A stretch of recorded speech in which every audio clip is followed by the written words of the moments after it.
dudes, I'm Hyla, and today on Hyla Cooking we're making gummy worms. Excuse me. We're making gummy worms. We're gonna sweeten them with juice so they're kind of healthy and they'll be perfect to freak people out, just really little kids I mean, on Halloween.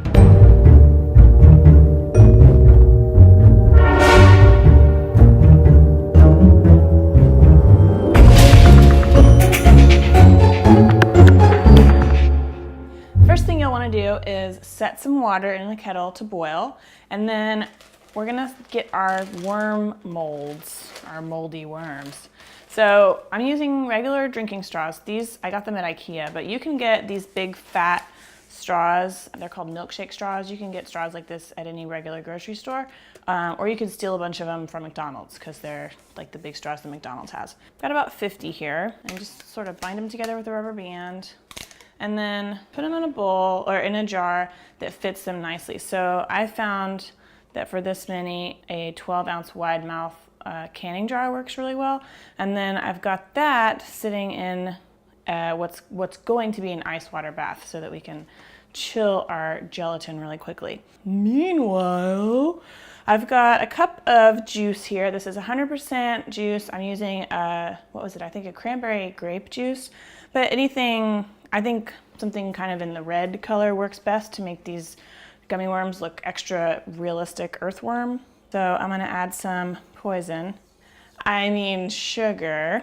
And you can leave the sugar out if you wanna make them just all fruit juice sweetened. Obviously they'll be less sweet. And then we're gonna add 4 little envelopes of gelatin. You can buy this plain gelatin right next to where you find the Jell-O and stuff like that. So 1 ounce total. And then sometimes you can find like grass-fed gelatin, but that, I don't know, that would require a little bit of hunting, I think.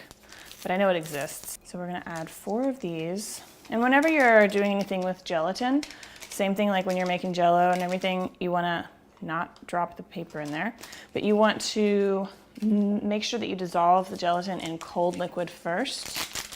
If you don't try to dump the gelatin in hot liquid, it just gets all clumpy and it's terrible. And we'll just mix this up and it'll start looking real gross. Yeah, nasty. And then to give our worms some opacity, some opaque color, I'm adding some half and half. You could leave this out if you don't want to add dairy products to your gummy worms. I totally get it. That sounds a little gross, but it'll make them look a little more realistic. Okay, so once your water comes to a boil, I'm gonna add boiling water. And this is one time I would really recommend using one of these 2-cup Pyrex measuring cups because it'll make it easier to pour and you won't have to worry about the glass breaking with mixing the boiling water with the cold. Once that's all mixed up and it doesn't look chunky anymore, like with gelatin globs in there, I'm gonna add some water to this little ice situation here. And then you just wanna carefully pour a little bit less than half of this liquid into the straws. If you can get straws that are like white or light colored, that makes it a lot easier to tell how full you're filling them. Try to get them kind of even. And I've tried this with the bendy straws and they are just such a pain in the nuts to get out. I did not find it was worth it. So what we're gonna do instead is do a little 2-tone coloring to make these look a little bit more realistic. So that's about half. I'm gonna let it sit here in this ice bath for maybe 10 minutes, maybe up to 20 minutes until this first layer of gelatin sets.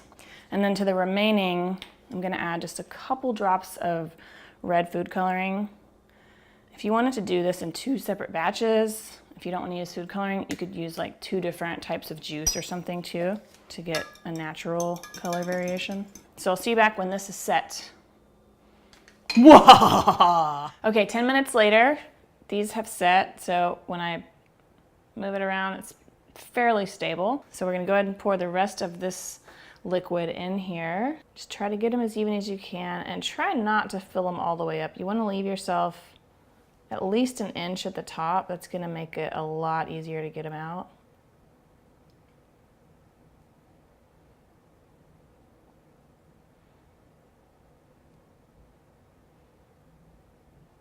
Okay, so once they're pretty much filled, we can take this out of the water bath.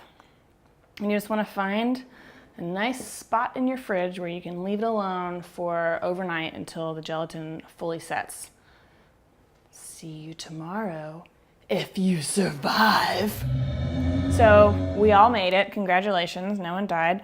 This is our set gelatin. So I'm gonna put it back in my ice water and then pour some warm water around it.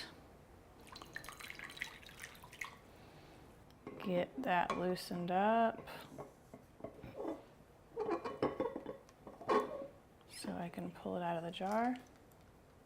It's gonna make an awesome sound.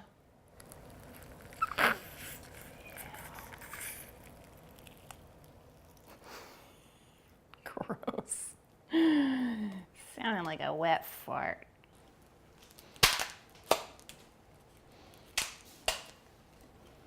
You can run them under hot water, or just kind of dip them, or kind of just roll them around in your hands.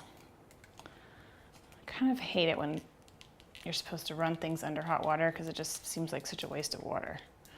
So I always try to find another way to do it that may not be quite as efficient, but at least I'm not pouring water down the drain. Okay, enough environmental proselytizing. Okay.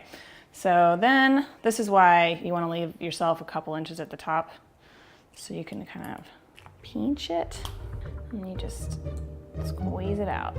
See, we got an awesome two-tone earthworm. I'm gonna do a couple more because those are fun. And if they're sticking, they just need to be a little bit warmer.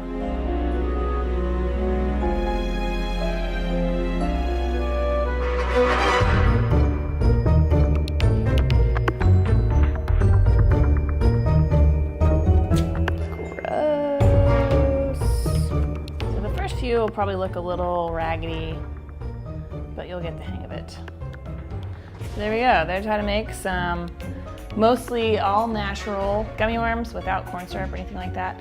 And look, I think they look really realistic. Gross. Okay, well check out, I did a eyeball punch for Halloween last year, and I'll also post a link to my Halloween playlist so you can see all of those. And let's suck this down.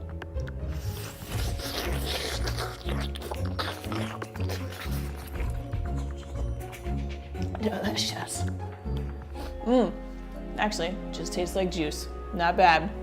Have a happy Halloween, everyone, and I'll see you next time. Thanks for watching. Don't forget to subscribe and tell your friends if you like this video. Share it with them. Okay, bye.